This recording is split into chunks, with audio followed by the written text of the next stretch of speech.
சகேயு ஆண்டவரை பார்க்கணும்னு சொல்லி வர்றாரு. வந்த உடனே ஆண்டவர் சொல்றாரு, இறங்கி வா, இன்னைக்கு நான் வீட்டுல தங்கணும்னு சொன்ன உடனே சகேயு சந்தோஷமா வீட்டுக்கு அழைச்சிட்டு போறாரு.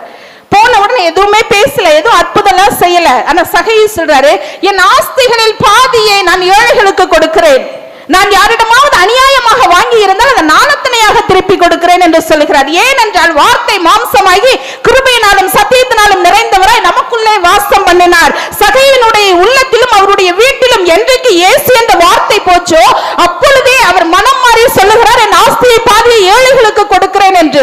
இன்றைக்கு அந்த சொல் செயல்பட்டால் தமிழ்நாட்டில் லஞ்சம் அடிச்சு வச்சிருக்கிறவங்க, கொள்ளையடிச்சு வச்சிருக்கிற ஒரு சத்திய பிரமாணம் பண்ணட்டும்.